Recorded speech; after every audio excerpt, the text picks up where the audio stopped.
제가 이제 계속해서 저희 교회에서 성경을 쭉 이렇게 한 권씩 이렇게 띄웠어요. 그죠? 그래서 이 말씀 전하기 전엔 다니엘서를 띄웠고, 그 전에 사도행전도 띄고, 요즘에 이제 금요일에는 요한계시록을 띄고 있죠. 요한계시록 띄고 있고, 마가복음, 소선지서 12권, 뭐 기타 등등 이제 성경을 띄고 있는데, 이제 이번에는 제가 특별히 시리즈로 해서 우리가 회복이라고 하는 그 타이틀을 가지고 여러분들에게 하나님께서 질문하시는 내용을 통해서 같이 말씀을 나누고 있는데, 질문의 첫 번째는 뭐였죠? 내가 어디 있느냐, 이거였죠. 아담이 하나님의 낯이 죄를 짓고 하나님의 낯을 피해서 숨었을 때에 하나님께서 아담을 부르시죠. 아담아, 내가 어디 있느냐? 내가 있어야 할 그 자리가 아닌데 네가 왜 거기 숨었니? 그래서 그 숨은 그 자리에서 아담을 끌어내시고 아담을 회복하시는 이러한 그 내용을 첫째 살펴봤고, 두 번째로는 야곱에게 질문하시는 질문이었죠. 내 이름이 무엇이냐라고 하는 질문이었어요. 그래서 야곱에게 묻는 그 질문 속에, 하나님, 제가 지금까지 야곱처럼 살았습니다. 그래서 하나님께서 뭐라고 말하죠? 너 이제 앞으로 야곱처럼 살지 말고 이스라엘처럼 살아라 라고 하는 그 회복 관점으로 말씀을 드렸습니다. 그래서 지난주에는 무슨 말씀이냐면, 모세에게 내 손에 잡은 것이 무엇이냐 이렇게 질문했죠. 그때 지팡이입니다.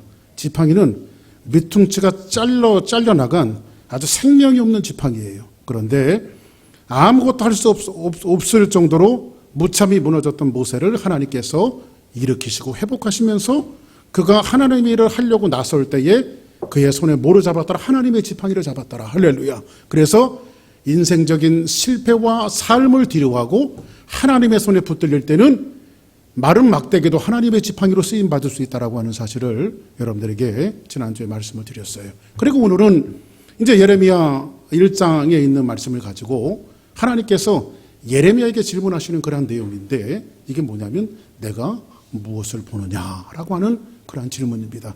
이렇게 보았을 때 정말로 그 중요한 것이 뭐냐면, 예레미야는 오늘 이제 내가 어디 있느냐, 내가 무엇을 보느냐라고 하는 그 질문 속에서 예레미야는 활동했던 시대가 있었어요. 예레미야를 우리가 따라다니는 이니셜이 있죠. 그 이니셜은 뭐냐면 예레미야를 가리켜 눈물의 선지자라고 말해요. 그래서 제가 성경을 이렇게 한 권씩 떼어나가는데 출하기를 하다가 띄지 못하는 부분들이 있는데, 그게 뭐냐면 좀 길고 그 설교를 하면 저도 지치고 여러분들도 지칠까봐 제가 감히도 손을 못 대는 게 있는데, 이사야, 예레미야, 에스겔 이런 것들은 너무 길어요, 성경이. 그러다 보니까 저도 말씀을 증거하다가 지칠 것 같고 여러분들도 말씀을 듣다가 또 계속해서 지칠 것 같아서 예레미야, 에스겔, 이사야는 탄력을 한번 받을 때 그때 이제 한번 떼기로 하고, 그 이제 일환으로서 예레미야에 대한 인포메이션들이 여러분들이 많이 없을 텐데, 오늘 이제 간략하게 예레미야에 대한 이야기들을 시작하면서 오늘 말씀을 좀 증거하려고 합니다. 예레미야라고 하는 그 선지자가 활동했던 시대는 눈물의 선지자로, 언제부터냐면 요시아라고 하는 왕이 있는데, 요시아 왕으로부터 시드기야라고 하는 왕까지 한 40년 동안 이스라엘에서 활동했던 선지자가 바로 예레미야입니다. 이 시대는요, 예레미야가 하나님 앞에 쓰임받았던 그 시대는 사사시대만큼이나 영적으로 굉장히 타락해 있는 시대예요.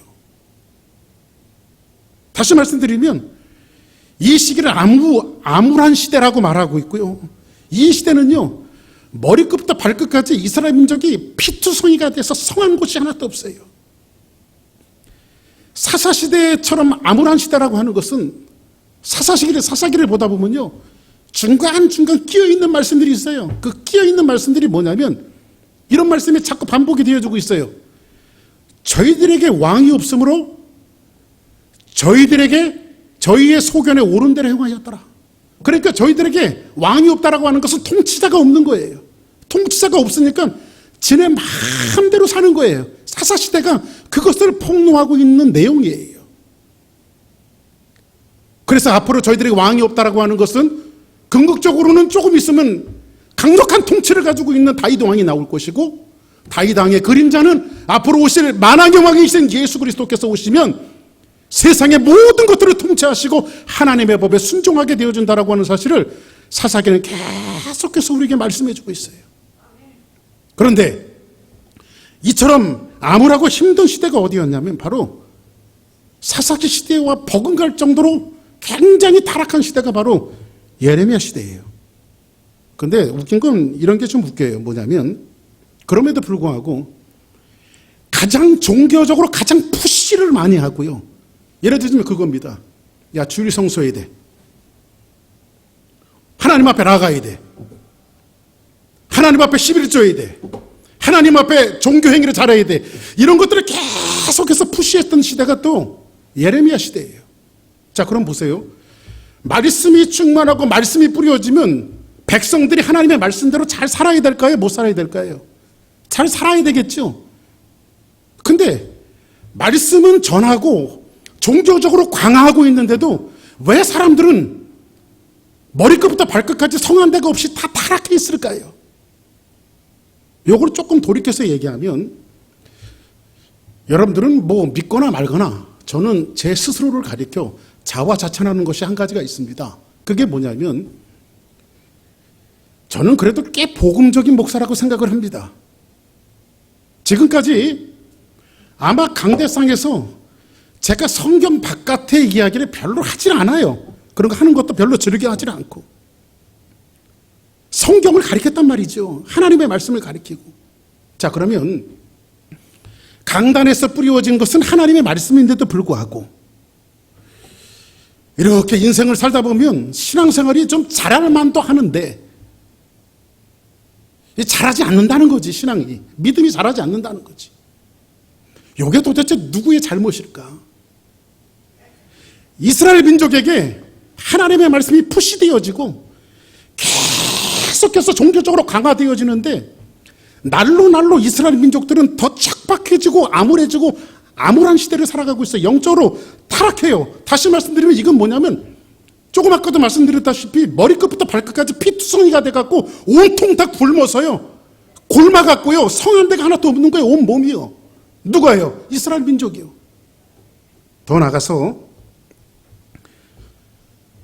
종교의 성직자들이 타락을 하는데 어떻게 타락하냐면 제사장들, 선지자들, 율법을 가리키는 교사들 이런 사람들이 전혀 하나님의 말씀을 알지 못해요. 그러니까 이상한 거 가리키는 거예요. 이상한 거 가리키는 거예요. 이런 거 가리키는 거예요. 뭐 이게 꼭 틀린 말은 아니지만 이것만 가리키면 곤란하다는 거지. 뭐냐면 예수 믿으면 복 받아라. 예수 믿으면 복 받습니다. 예수 믿으면 자녀들이 잘 됩니다.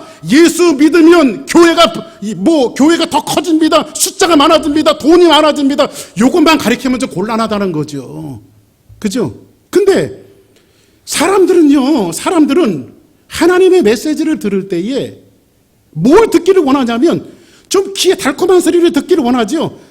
까는 얘기를 한다든지 교훈하는 얘기를 한다든지 책망하는 얘기를 하면요 사람들이 별로 듣기를 원하지 않아요. 여러분 자녀들 가르칠 때도 자녀들은 안 그러던가요? 애들한테 너 이거 잘해. 그러면 애들이 뭐라 그래? 내 어머니 내 아버지 그러던가요? 엄마는 왜 나보고 그러냐고 일단 덤비고 보죠 애들이요. 그죠? 같은 거예요. 같은 거. 오늘 이 말씀을 통해서 이 종교 지도자들까지 굉장히 타락해 있는 시대가 어느 시대냐면 바로 예레미야가 있었던 그 시대란 말이에요. 성경 한번 볼까요? 예레미야 2장 4절부터 8절까지 제가 한번 읽어드릴 테니까 보세요. 야곱의 집과 이스라엘 집 모든 족속들아 여호와의 말씀을 들어라 이렇게 말하죠. 그 다음 나 여호와가 이와 같이 말하노라 너희 조상들이 내게서 무슨 불의함을 보았기에 나를 멀리하고 가서 헛된 것을 따라 헛되이 행하였도다. 도대체 너희 조상들이 뭘 나한테 트집을 잡아갖고 너희들 헛된 것을 보고 헛된 것을 가르치느냐. 하나님의 말씀을 가르치지 않고 그 다음 그들이 우리를 애굽 땅에서 인도하여 내시고 광야 곧 사막과 사막의 구덩이 땅 건조하고 사망의 그늘질 땅 사람이 그곳에서 다니지 아니하고 그곳에 사람이 거주하지 아니하는 땅을 우리가 통과하게 하시던 여호와께서 어디 계시냐 하고 말하지 아니하였도다. 이 모든 이스라엘 민족들을 하나님의 선하신 인도함을 통해서 사람이 살지 않는 그 광야의 무법한 그 땅을 하나님께서 건너가게 하셨는데 사람들이 하나님을 모른다고 말하는 거예요. 그 다음 볼까요? 내가 너희를 기름진 땅에 인도하여 그것의 열매와 그것의 아름다운 것을 먹게 하였거늘 너희가 이리로 돌아와서는 내 땅을 더럽히고 내 기업을 역겨운 곳으로 만들었도다. 오히려 내가 너희들에게 은혜를 베풀었는데 너희들은 나를 역겹게 만들고 이 땅을 더럽게 만들었다고 성경은 이야기해주고 있어요.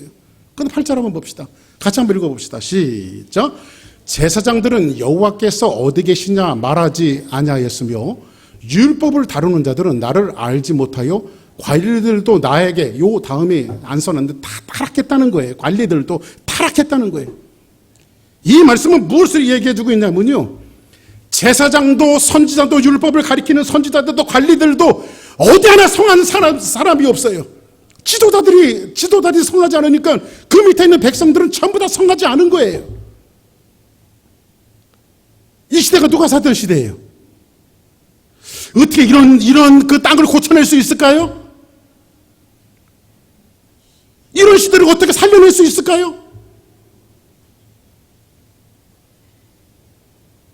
근데 또 하나 한번 성경 봅시다. 2장 20절부터 25절까지 제가 또 읽어드릴게요.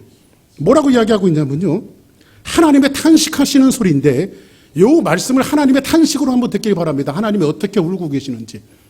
내가 옛적부터 내 멍에를 꺾고 내 결박을 끊으며 말하기를 나는 순종하지 아니하리라 하고 모든 높은 산 위에 모든 푸른 나무 아래서 너는 몸을 굽혀 모하였도다 행음하였도다. 이 사람들이 지금 하나님을 찾지 않고 행음하는 거예요. 그죠? 그 다음 볼까요? 내가 너를 순전한 참 종자. 그러니까 하나님이 원래 심을 때는 참 종자를 심었어요.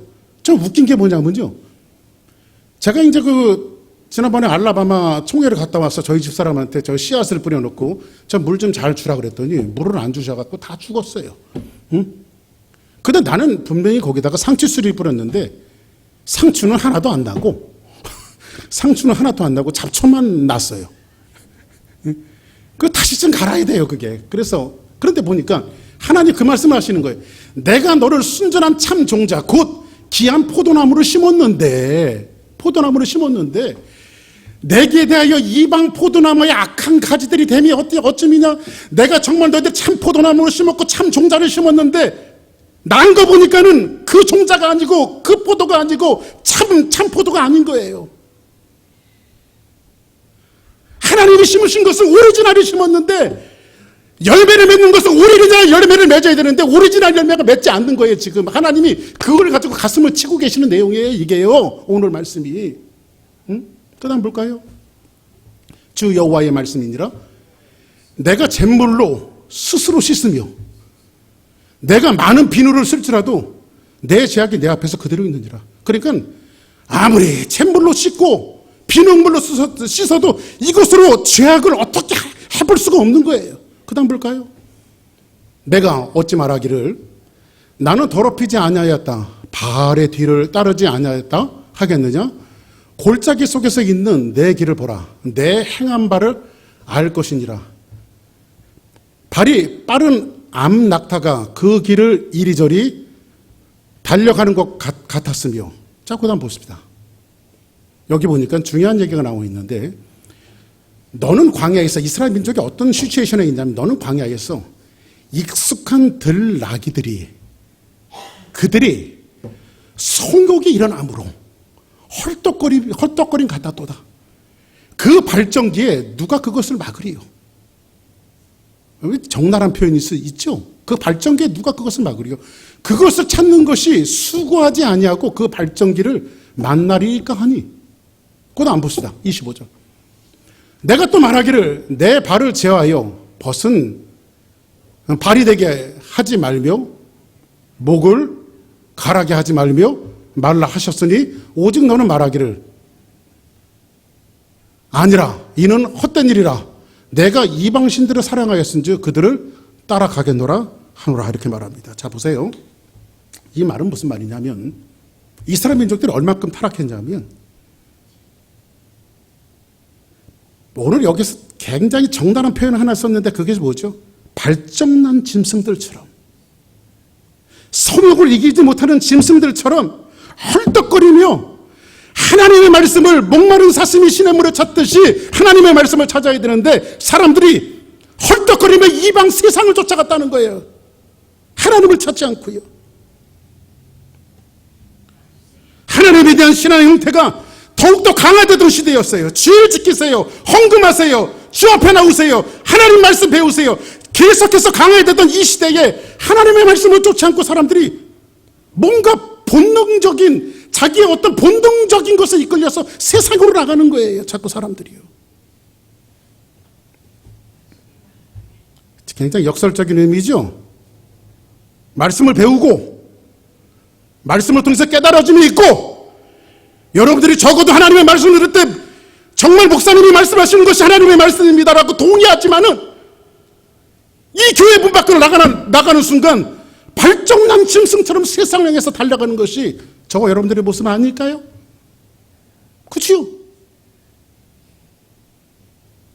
어디 세상 가운데 우리의 신앙생활은 사실 교회 안에서 하는 것이 아니라 세상 가운데 빛이 되어지고 소금이 되어지고 그 가운데 하나님의 영광을 드러내고 실주되었던 하나님의 명예를 드러내는 것이 저와 여러분들의 역할인데도 불구하고 세상에 던져지면 여전히 똑같은 모습이에요. 우리가 세상 사람들과 조금도 다를 것이 없어요.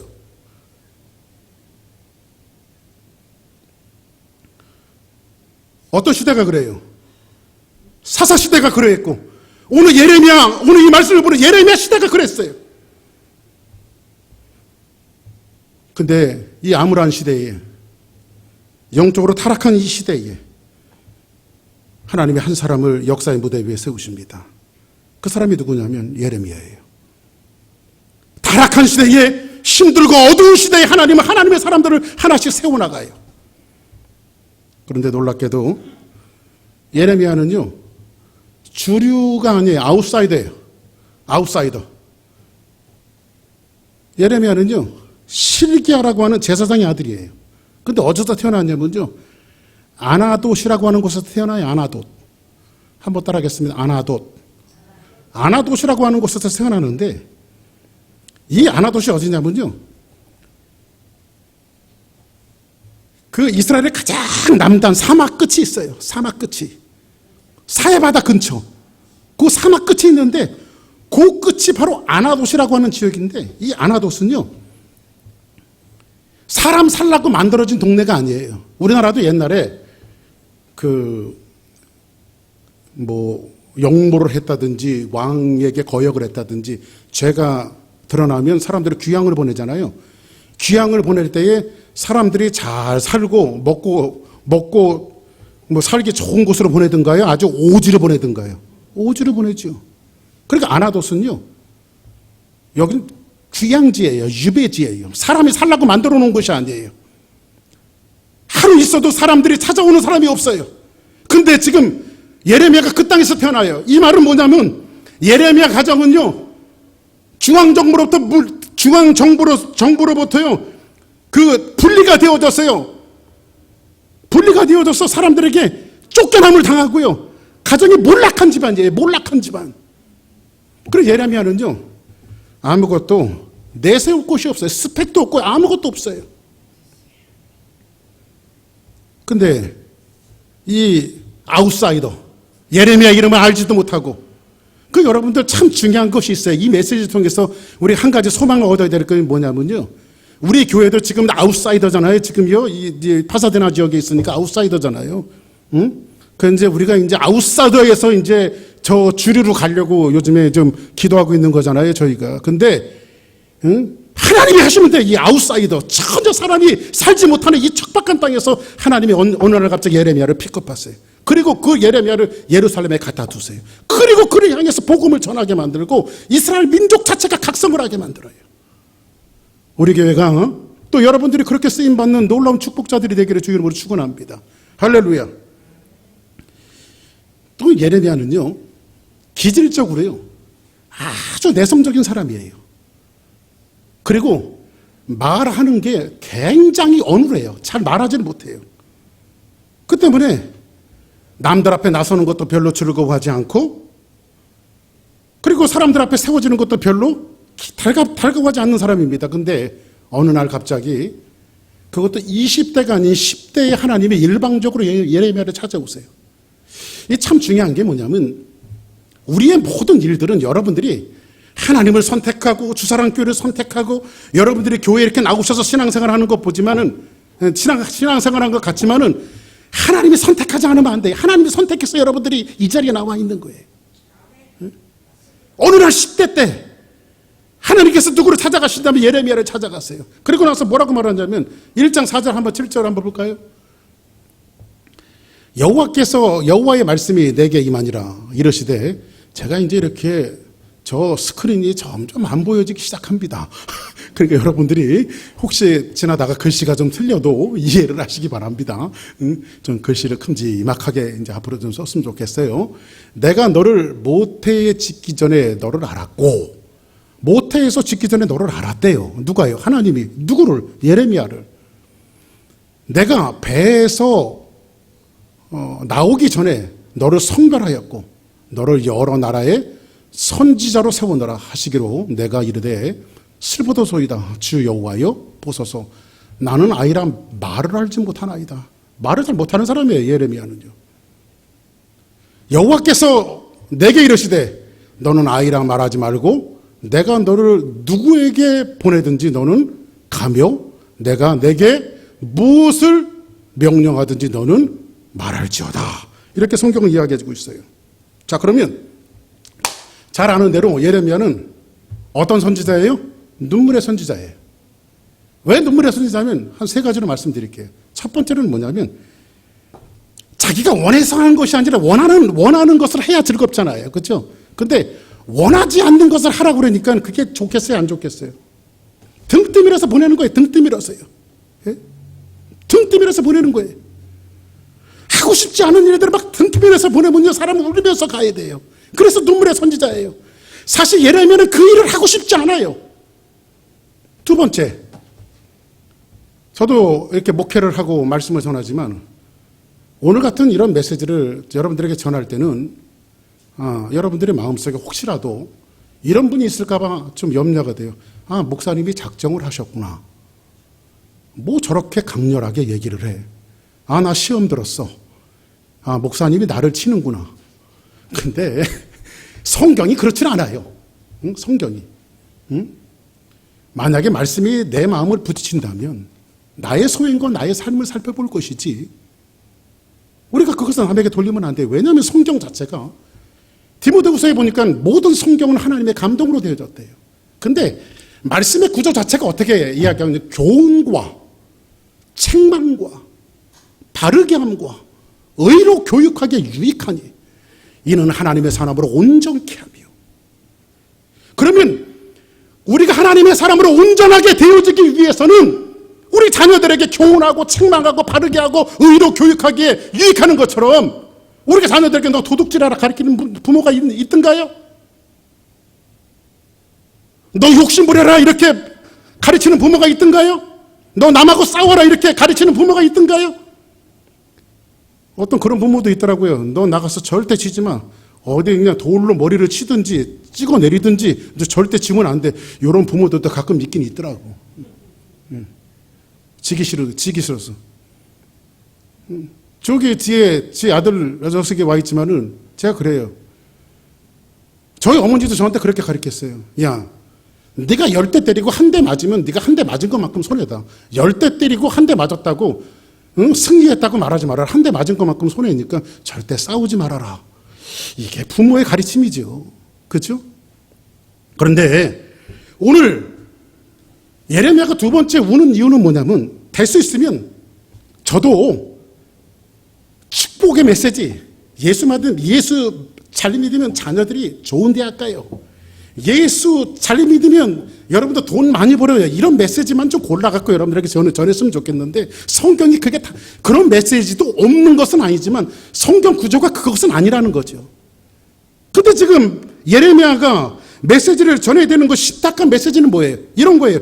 심판, 파멸, 저주. 너희들이 심판할 거야. 하나님 너희들을 파멸하실 거야. 너희들은 하나님 저주해. 이 메시지를 하니까는 좋겠어요, 안 좋겠어요? 싫지요. 싫지요.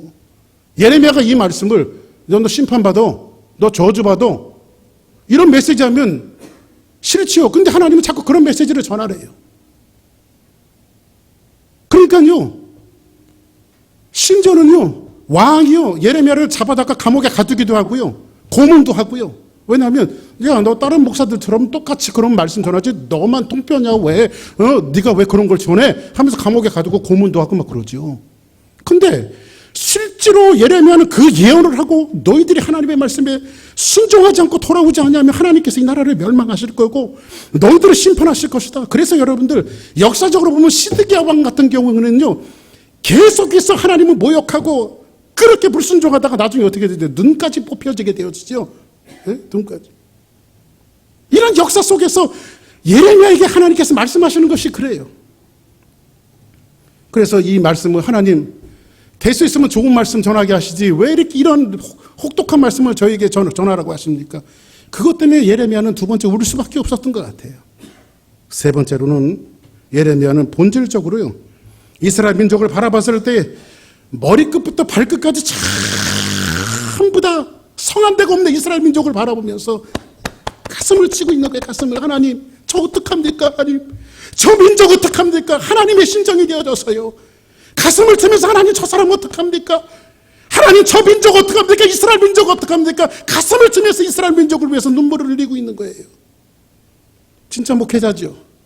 목회자적 심정이죠. 저도 30년 동안 목회를 해왔지만 정말로 30년 동안 목회하면서 가슴을 칠 때가 있어요.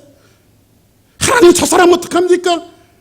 저 민족 어떡합니까? 하나님, 저 어떡하면 좋습니까? 가슴을 치며 눈물을 흘릴 때가 있어요. 예레미야가 그렇게 우는 거예요. 하나님은요, 시대를 바라보는 슬픔을 가진 하나님의 사람들을 세워서 시대를 구원해냈어요. 언젠가도 말씀드렸죠. 하나님이 사사기 말에 이스라엘 민족은 다 타락했어요. 그리고 이 사람들은요, 하나님을 믿는 사람이 아니라 그냥 자연인이에요. 자연인. 이스라엘 사람들이라고 하는 껍데기는 갖고 있는데 들어가 보면 이 사람들처럼 악한 사람들이 없어요. 근데 그 사사기 말에 어느 날 갑자기 하나님께서 어떤 여인의 마음에 통곡하는 마음을 주세요. 그 통곡하는 마음이 한나예요. 근데 사실 한나가 하나님의 성전에 나가서 기도할 때에 내가 나라와 민족을 위해서 기도해야지 이렇게 나간 것이 아니라 개인의 하늘을 갖고 나가서 기도를 하기 시작했어요. 불임 때문에 기도했죠. 자녀가 없는 것 때문에 기도했죠. 하나님, 내게 자식을 달라고. 그것 때문에 기도하기 시작했죠. 그런데 기도하고 그것 때문에 울면서 기도하고 울면서 기도하다 보니까요, 마음이 열리면서 엘리가 뭐라고 말하죠? 야, 너 술 먹고 포도주 끊어. 어떻게 술 먹고 너 하나님 앞에 기도할 수 있어? 그랬더니 한나가 말하는 게 뭐라죠? 나의 주여, 내가 술을 먹은 것이 아니라 포도주를 먹은 것이 아니라 내 마음이 하나님과 통했나이다. 자기 마음이 하나님과 통했어요. 근데 그 기도를 하다가 개인적인 하늘을 가지고 하나님 앞에 나가 기도하다 보니까 눈이 열려서 하나님의 심정을 보게 되어지는데, 하나님이 한나를 통해서 뭐라고 말씀하시냐면, 한나야, 너는 너 자식 없는 것 때문에 슬프니? 너 내 마음 받지? 나는 이 세상에 이 많은 민족들 가운데 참 내 민족이 없고 내 백성들이 없는 것 때문에 슬프다. 그때 한나가 기도가 바뀌죠. 하나님, 얼마나 슬프셨어요, 하나님. 그래서 한나가, 하나님 그럼 주세요. 내가 다시 하나님 앞에 드릴게요. 그래서 그때는 달라고 하는 기도가 하나님 주시면 다 드리겠습니다, 이 기도로 바뀌죠. 그리고 하나님께서 한나에게 누구를 주시죠? 사무엘을 주시고, 사무엘을 통해서 온 민족이 미스바에 모여서 대각성하는 운동이 벌어지고, 하나님의 슬픔을 가진 한 사람을 통해서 민족 전체를 중 안에서 구원해내는 놀라운 역사가 벌어진단 말이에요. 할렐루야. 아멘. 그래서 여러분들은 하나님의 심정을 바라보는 슬픈 마음을 가진 사람들이 되어져야 돼요. 예레미야는 눈이 짓무를 정도로 울며 슬퍼하시는 하나님의 심정을 보기 시작했어요. 그리고 예레미야에게 오늘 이제서야 본론으로 들어가는데, 하나님께서 보여주는 그림이 딱 두 가지가 있어요. 첫 번째 그림입니다. 자, 보세요. 오늘 본문인데, 여호와의 말씀이 또 내게 임하니라 이르시되, 예레미야야, 내가 무엇을 보느냐, 이렇게 말합니다. 그죠? 오늘 질문이죠. 내가 무엇을 보느냐, 이게 질문하시니까 내가 대답해도 내가 살구나무 가지를 보나이다. 여호와께서 내게 이르시되 내가 잘 보았다도 이는 내가 내 말을 지켜 그대로 이루려 함이니라. 이렇게 말합니다. 자, 내가 무엇을 보느냐? 그러니까 이 질문에 뭘 봤죠? 지금 예레미야가 살구나무 가지를 봐요. 그래서 살구나무라고 하는 것은 그 샤케이라고 하는 히브리 말로 쓰였어요. 샤케이. 일본 그 술 이름 가운데 사케라고 하는 게 있어요. 사케. 그 사케가 아니고 히브리 말로 샤케이라고 하는 말은 살구나무라고 하는 뜻인데, 이 살구나무는 뭐냐면 지키게 하여 볼 것이다, 이런 뜻이에요. 지키게 하여 볼 것이다. 다시 말씀드리면 하나님은 예레미야에게 나무 하나를 보여주시는데 이겁니다. 예레미야야, 너 세상을 바라보니? 예, 하나님 바라봅니다. 얼마나 세상 바라보시는 하나님의 심정이 통곡하시겠어요. 저들에게 소망이 있어 보이냐? 아니요, 하나님 소망이 없어요. 아니다. 지금은 폐역하고 저희들이 발정난 짐승들처럼 세상으로 걸어가지만 내가 너를 그들 가운데 보내는 것은 그들이 너를 통해서 다시 한번 하나님의 말씀으로 개종이 되어지고 바뀌어져서 내 말씀에 순종하는 자들로 내가 바꾸고 말 것이다. 그 자리에 내가 너를 쓸 것이다. 이 표징으로 지금 하나님께서 누구를 보내시는 거예요? 예레미야를 부르시는 거예요. 그리고 뭘 보여주세요? 살구나무를 보여주세요. 살구나무는 이런 거예요, 여러분들. 히브리 사람들에게 살구나무라고 하는 것은 우리나라에 긴 겨울이 지나고 봄이 오는 전령 같은 꽃이 있죠. 그래서 여러분들 봄이 되어지면 뭐니 해도 대표적인 꽃이 뭐가 있어요? 그렇지, 진달래, 개나리, 나리나리 개나리, 그죠? 그래서 개나리, 노란 꽃이 피거나 진달래가 피면 여기는 무슨 메시지를 담고 있죠? 긴 겨울은 지나가고 어둠은 지나가고 따뜻한 봄이 와 있다라고 하는 것을 우리에게 증거해주고 있죠. 그 꽃이. 그런 히브리 사람들에게는 그들에게도 겨울이 있는데 어둠과 차가운 겨울이 다 지나가면서 봄이 오는 소식을 알리는 꽃이 뭐냐면 바로 이 살구나무 가지에서 피어나는 살곡꽃 하얀 꽃이에요. 그러면 하나님께서 지금 이 살구나무 하얀 꽃을, 이 살구나무 가지를 보여주시는 것은 뭐냐면 이 이스라엘 민족 자체가 정말 힘들고 척박한 어둠과 추운 겨울을 지나가고 있는 혹한기 같은 삶을 살아가고 있지만 이 혹한기가 지나고 난 이후에 하나님께서 예레미야를 통해서, 예레미야가 전하는 복음을 통해서 지금 이 어려움과 힘듦이 다 물러가고 언젠가는 따뜻한 봄과 같은 하나님의 축복이 올 것이라고 하는 회복의 메시지를 던져주고 있는 거예요. 할렐루야. 이 살구나무 가지가 우리 주사랑교회에 와 여러분의 삶 가운데도 보여지는 놀라운 역사가 있기를 바랍니다. 이것은 우리에게 보여지는 환상이 되어져야 돼요. 하나님, 내가 지금 걸어가고 있는 이 삶이 광야 같고 힘들고 혹한 겨울 같습니다. 하나님, 교회의 겨울은 언제 지날까요? 하나님, 내 인생의 겨울은 언제 지날까요? 이 길을 걸어가면서 여러분들이 눈물을 흘리고 있지만 하나님께서 여러분들에게 환상을 보여주시는데 살구나무 가지를 보여주시면서 봐라, 지금 네가 혹한 길을 걸어가고 있지만 언젠가는 저 끝에서 꽃이 필 것이고 하나님이 허락하시는 부흥과 따뜻한 봄날이 올 것이다. 할렐루야. 이 메시지를 우리에게 던져주고 있는 거예요. 할렐루야. 옆에 분들하고 인사하세요. 봄날은 옵니다. 시작. 할렐루야. 살구나무 가지의 꽃을 봐야 돼요. 처음엔 조금 여러분들이 인상이 구겨졌지만 이제 회복의 메시지란 말이죠, 이게. 그죠? 회복의 메시지예요, 이게. 자, 그럼 두 번째, 하나님께 첫 번째는 살구나무를 보여주시고 두 번째 그림을 또 하나 보여주시는데 13절 14절에 보니까 이렇게 말씀했어요. 여호와의 말씀이 다시 내게 임하니라. 이러시되 내가 무엇을 보느냐? 또 질문하시죠. 내가 무엇을 보느냐? 그랬더니 대답하되 끓는 가마를 보나이다. 근데 끓는 가마가 있는데 솥단 데서 물이 펄펄 끓고 있는데 그 윗면이 북에서부터 기울어졌어요. 북에서부터 이렇게 남쪽으로 이렇게 기울어져 있는 거예요. 이렇게 북에서부터 기울어져 있어요. 하니 여호와께서 내게 이르시되 재앙이 북방에서 일어나 이 땅 모든 주민에게 부어지리라. 이렇게 말합니다. 자, 그럼 보세요. 하나님이 두 번째 펄펄 끓는 가마를 보여주시는데 이 끓는 가마가 북쪽에서 들려져 있어요. 그런데 이 북쪽에서 바라봤을 때 남쪽은 어디냐면 바로 이스라엘이에요. 이스라엘. 이 가마가 끓는 것이 아니라 북쪽에 들려서 이제 이 가마에 끓는 물이 어디로 흘러내려올 거예요? 이스라엘 땅으로 흘러내려올 거예요. 자, 그러면 남쪽은 이스라엘 지역을 말하는데 이 그림이 여러분들 보시기엔 좋은 그림 같아요? 나쁜 그림 같아요? 어때요? 제가 그러면 더 쉽게 얘기해 드릴게요. 솥단지에 큰 물이 펄펄 끓는데 여러분 집 쪽으로 향하고 있어요. 근데 끓는 물이 여러분의 집 안으로 다 들어왔어요. 이게 좋은 그림이에요? 나쁜 그림이에요? 그렇죠. 이게 하나도 좋은 그림이 아니란 말이지, 이게. 그죠? 아주 심상치 않는 불길한 그림입니다. 당시 국제정세는요, 아수르라고 하는 제국이 세상을 지배하고 있었습니다.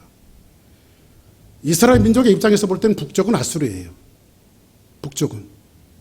남유다가 있었고 북이스라엘이 있었고 그 위에는 그 아수르 제국이 있었어요. 거대한. 지금 말하면 터키에서부터 이게 남쪽까지 전부 다 그 땅이에요. 어마어마한 나라죠.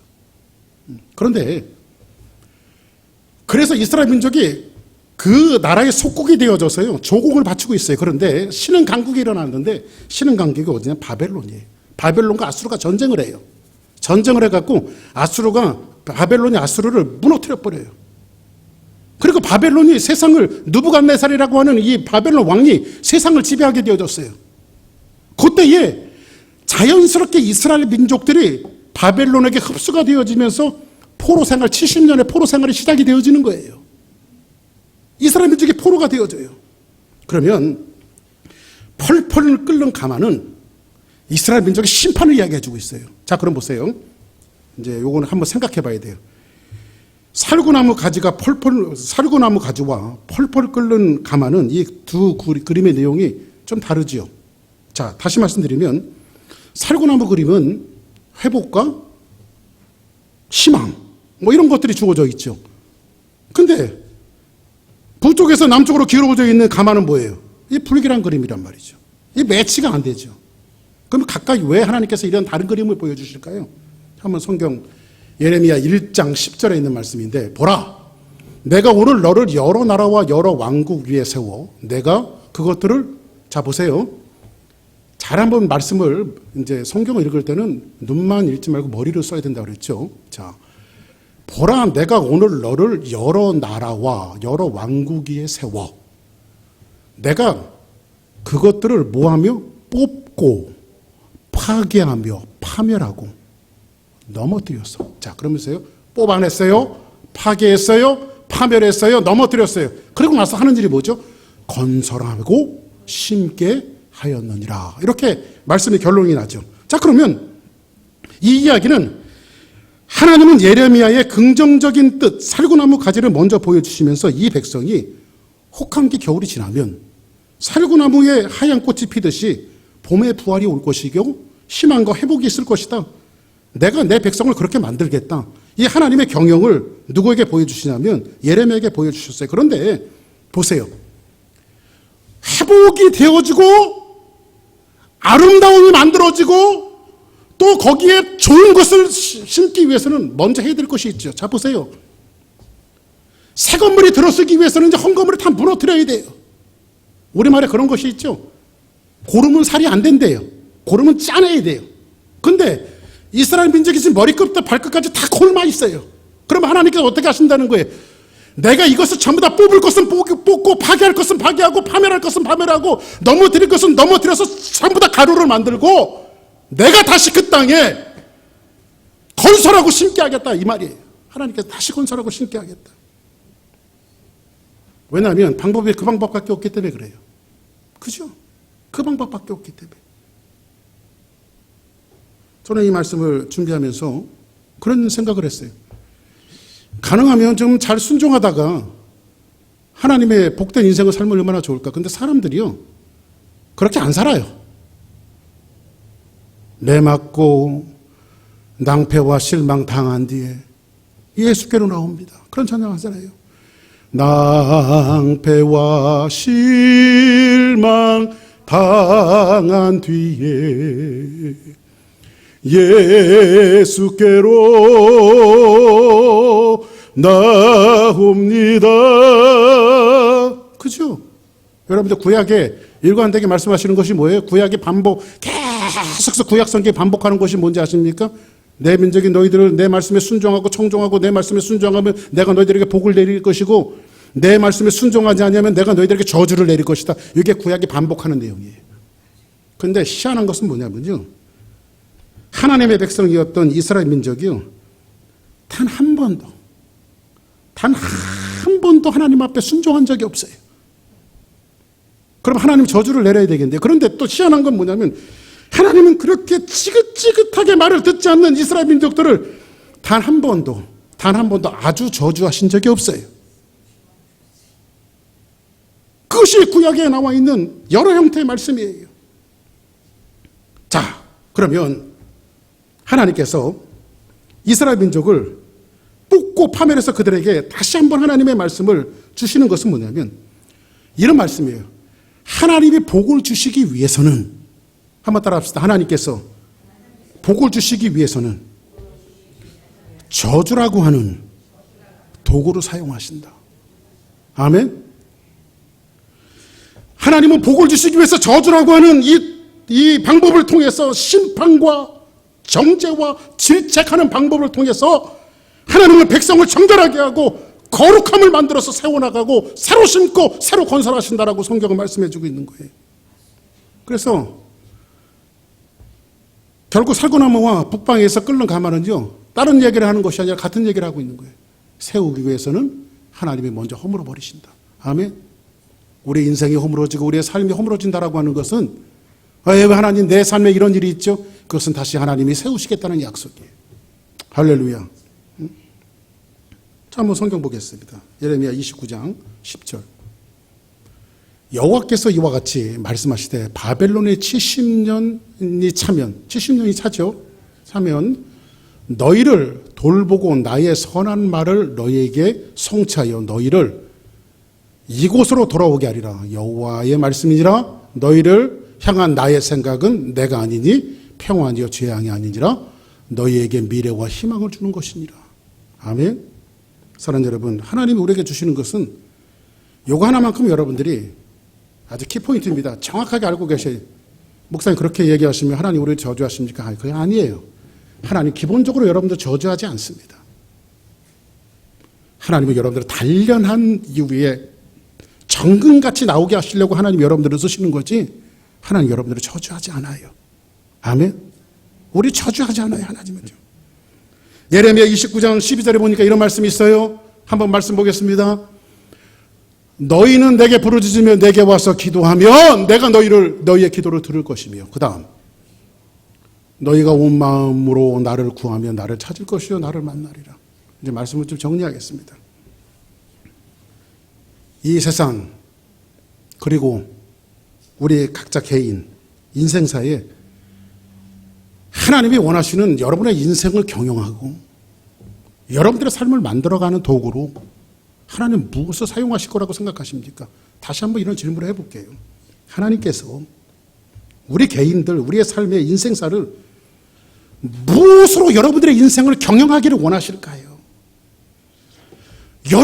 우리 교회를 하나님께서 무엇으로 경영하기를 원하실까요? 여러분 자녀들을 하나님은 무엇으로 경영하기를 원하실까요? 뭐예요? 뭐로 경영하기를 원해요? 바로 기도입니다. 여러분이 기도하지 않는다는 것은 나 하나님 경영 따위에 필요 없다라고 여러분들이 거부하는 거예요. 기도하지 않는 것은 인생을 내 마음대로 살겠다라고 하는 나의 고백이에요. 가장 교만한 거예요. 그래서 우리는 기도해야 돼요. 아멘. 여러분들, 우리 거룩하게 살기를 원하죠. 거룩한다는 게 뭘까요? 거룩해진다는 게 뭘까요? 성경책 가슴에 이렇게 딱 끼고 할렐루야 할렐루야 하면서 팔자고로 걷는 게 이게 거룩함입니까? 응? 그게 거룩함이겠어요? 외적으로 풍겨지는 이미지가 거룩한 거예요? 그거 아니에요, 여러분들. 진짜 거룩함은 그게 아니에요. 나의 삶이 우리가 어떤 처지에 있든지 어떤 형편에 있든지 어떤 상황에 있든지 내 인생의 답은 하나님밖에 없다라고 그 고백하는 거. 그래서 우리는 기도를 통해서 하나님, 내 가정도 내 뜻대로 안 되고요, 내 새끼들도 내 뜻대로 안 되고요, 내 남편 내 아내도 내 뜻대로 안 되고, 교회도 내 뜻대로 안 되고요, 내 삶이 내 뜻대로 안 돼요. 주님 나를 도와주세요. 이렇게 독백하고 고백하는 거, 이게 바로 기도예요. 이게 거룩이에요. 이게 하나님을 의지하는 거, 하나님의 답입니다. 그래서 기도해야 되겠죠? 언제 기도해야 돼요? 주일은 물론이고 금요일도 나오고요, 가능하면 새벽에도 나오고요, 하나님 앞에. 그렇게 기도해야 되잖아요, 우리가. 그런 것들을 외적으로 표현하는 것을 우리는 기도라고 말합니다. 살구나무와 끓는 가마, 이 환상에서 우리에게 묵직한 그 충격과 새로운 소망을 우리가 던져주는데, 몇 가지만 이제 살펴보면서 결론으로 말씀을 마치는데, 우리가 이 말씀을 통해서 오늘 현실을 한번 바라보자고요. 첫째로는요, 우리가 우리의 삶의 자리에 하나님을 밀어내고 그 밀어난 자리에 뭘 갖다 놨나를 한번 곰곰이 한번 생각해 봅시다. 요즘 교회들이요, 목사님들이 모여서 지난 금요일도 그런 얘기 했습니다만, 요즘 교회들이 그런 얘기 했어요. 어떤 목사님들하고 그런 얘기 하다가, 주사랑 교회가 저쪽 한인타운으로 나온다며요. 저한테 뭐라고 하더라고요. 예, 이쪽은 이제 한인들이 이제 옛날처럼 많이 없어서 저희 교회가 이제 한인타운 나가서, 우리 교회는 한인교회니까 한인 대상대로 이제 전도하기 위해서 나가려고 합니다. 그랬더니 그런 얘기를 해요. 요즘은 교회 부흥이, 저는 꼭 교회 부흥 때문에 나가는 것은 아닙니다. 앞으로 천년대계의 교회가 계속해서 복음 사역의 역할을 감당해야 되니까 그 차원에서 나가는 것이지, 뭐 교회가 수천 명이 오든 수백 명이 오든 수십 명이 오든 상관하지 않습니다. 제가 그렇게 얘기를 하고 했더니, 교회 부흥의 방법을 어떤 목사님이 가르쳐 주시겠대요. 그래가지고 어떻게 하면 교회가 부흥하는데요? 제가 물어봤더니 뭐라고 말하냐면, 일단 땅을 한 5에커만 사래. 5에커만 사갖고 예배당 잘 짓고요, 가능하면 체육관 하나 줘놓고 교실들 잘 만들어갖고, 이민 오신 엄마들이, 이민 오신 분들이 애들 교육이면 막 뒤집어지니까 교육 시스템을 잘 만들어 놓고, 거기서 영어도 가르치고 수학도 가르치고 뭐 다 가르치고, 그러면 교회는 그냥 부흥한대요. 여기 뭐가 들어가요? 돈만 있으면 돼요. 근데 오늘날 교회들이 맨파워로 가졌어요. 아이러니하게도 교회 성장학을 전공하시는 목사님이 교회 성장 연구소에서 어떤 교회가 성장하는가 봤더니요, 전부 다 맨파워 있는 교회, 돈 있는 교회들이 성장해요. 요즘 개척교회는 안 됩니다. 누가 개척교회 가려고 그래요? 애 하나 손잡고 가도요, 여기는 애들 봐주는 데도 없네. 그리고 다 가버려요. 이게 오늘 현실이에요. 교회 현실이요. 그러고 보면, 여러분들 우리 교회 나오시는 거 보면 참 저는 고맙고 감사하고 황송하고 너무너무 감사해요. 우리 교회는 첫째도 복음, 둘째도 복음, 셋째도 복음이니까, 복음만 말할 거니까. 할렐루야. 개인이요, 여러분들, 그러니까 돈이면 뭐든지 다 될 수 있는 시대에 우리가 살아가고 있어요. 근데 오늘날 교회들이 이 맨파워를 가졌어요. 이걸 가졌어요. 자, 보세요. 하나님의 자리를 몰아내고요, 거기에 만몬이라고 하는 맨파워를 자리바꿈을 했다는 게 굉장히 무서운 거죠. 예? 그래서 우리 신앙도 돈하고 다 타협하잖아요. 그죠? 물질하고 다 타협하잖아요.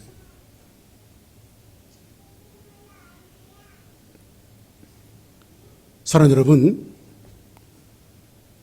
옛날에는요, 저희 어머니 신앙생활 할 때만 해도요, 정말 신앙생활이요, 순수했어요. 정말 교회가요, 옛날에는, 지금은 목사님들이 막 굶어 죽는 분들이 없잖아요. 목사님들이 끼니 걱정할 정도로 굉장히 힘들면서 교회 개척들을 했어요. 그래서 한국 교회가 만들어내는 게 뭔지 아세요, 여러분들? 여러분들은 잘 모르겠지만 연세 드신 분들이 계실 거예요. 우리 전부 네 식구였잖아요. 쌀 뒤지에 곡식을 하는 돼지라고 그랬죠. 돼지 쌀 거기다가요, 항상 자루가 하나 있어요. 그게 뭐냐면 매일같이 식구, 네 식구니까 숟가락을 놓고요, 한 숟가락, 두 숟가락, 세 숟가락, 네 숟가락 넣는 거예요. 거기다가 성미 주머니에다가. 그리고 그거를 일주일 동안 성미 담으면요 자루에 한 자루가 돼요. 그래도 요거를 갖다가 교회에 있으면 교회 뒤에가 성미함에다 이렇게 성미 항아리에다 보여. 그러면 그놈 갖다가 목사님 드리고 목사님이 목사님 가족이 그거 먹고 전도하고 목양을 했어요. 옛날에는요. 옛날에는. 그러나 신앙이 굉장히 순수했어요. 돈 없어도 순수했어요. 아마 지금 제가 성미 따라 그러면 여러분들이 나를 죽이려고 그럴 거예요.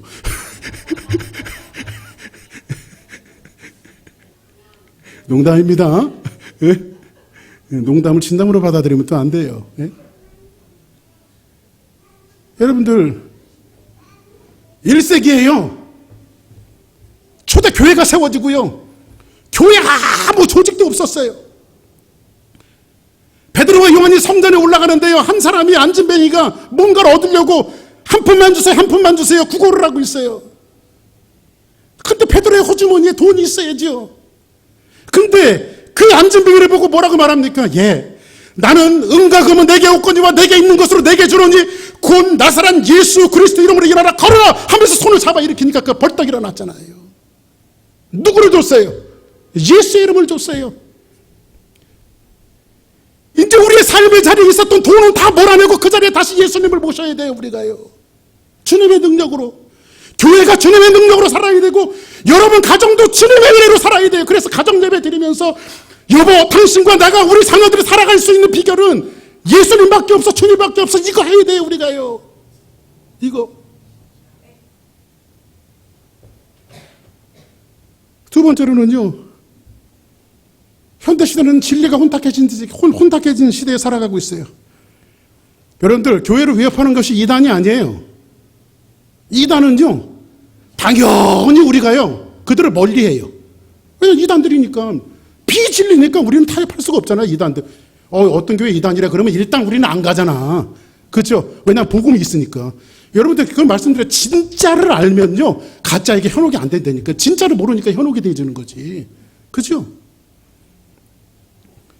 근데 요즘에는요 이런 게 있어요. 이단들에게 현혹되는 것이 아니라 이런 거에 현혹돼요. 교회는 복음주의예요. 아멘? 근데 교회에서 무슨 운동이 일어나냐면 개혁운동이 일어났어요. 교회가 개혁돼야 된다. 그래서 젊은 층들을 인해서 몇몇 목회자들이 해서 개혁주의가 들어오는데 교회는 개혁주의가 아니라 복음주의예요. 복음을 가지고 하다 보니까 개혁이 되는 거지 개혁주의를 외친다고 개혁이 되는 게 아니라니까 이게요. 그렇죠? 근데 저게 이상하게 복음 같아. 그 사람들이 클리 쫓아가고 있어요. 이런 잘못된 현상들이 교회 안에 지금 일어나고 있어요. 지난 금요일 날 나오신 분들 제가 말씀드렸죠. 말세는 무슨 싸움이라고 그랬어요. 요한계시록 12장에 지난번에 하면서 뭐라고 그랬어요. 사단이요 계속해서 마지막 힘을 발휘하고 있어요. 지금 교회에게요. 그러니까 핍박을 받으니까 남자를 낳은 여자가요 독수리 날개를 얻어서 광야로 가요. 교회가 있는 위치가 바로 광야예요. 광야. 교회가 있는 위치는 이제 좋은 자리가 앉아요. 광야예요. 광야. 광야는 뭐예요? 척박한 땅이 거기 훈련을 받는 거예요. 그러니까 사단이 독수리 날개를 얻어갖고 저 도망가니까요 만들 수가 없어요. 그러니까 사단이요 뱀이 입을 벌려갖고요 물을요 강처럼 흘려내요. 강처럼 흘려. 강같이 흘러내요. 그런데 요 물을 흘려서 쓸어버리는데 세상을 쓸어버리는데 요 쓸어버리는 요 입에서 나오는 이 물이 무슨 물이냐면요 바로 거짓이에요. 거짓. 말세는데 전부 다 거짓과의 싸움이에요. 가짜들과 싸움이에요. 여기도 짜가 저기도 짜가 막 판쳐요. 그냥 거짓과의 싸움이에요. 마지막 한 가지는요 진짜 결론입니다. 우리는 주사랑교회는 주님의 눈물을 봐야 됩니다. 그리고 예수님의 눈물이 돼야 돼요. 하나님의 눈물이 돼야 돼요. 지금 주님의 눈물이 어디서 쏟아지고 있는지를 우리는 봐야 돼요.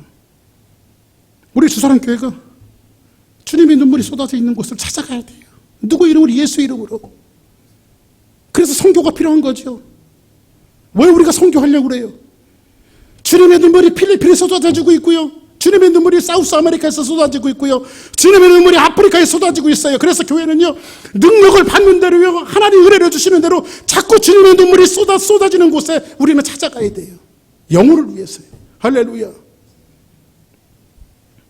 그래서 우리는 분명히 알아야 될 것은 주사랑교회는 주님의 눈물이 되어지고 주님의 손이 되어지고 주님의 발이 되어져서 구석구석에 찾아가서 이 땅에 내동댕이 채워진 하나님의 명예를 드러내고 회복되어지고, 더 나아가서 우리 주사랑교회가 아웃사이더에 있지만 우리 주사랑교회는 아웃사이더예요. 근데 이 아웃사이더에 있지만 이 주사랑교회를 통해서 이 휴스턴 바닥에 하나님의 명예가 내동댕이 치고 쳐지고 하나님의 영광이 가리워졌는데, 그 줄 사이에 나가서 정말로 주님의 눈물이 되어지고 주님의 실추된 명예를 회복하는 그런 교회로 회복되어지고 세워지는데, 우리 주사랑교회 성도들 한 사람 한 사람이 쓰임받는 거룩한 역사가 있기를 주의 이름으로 축복합니다.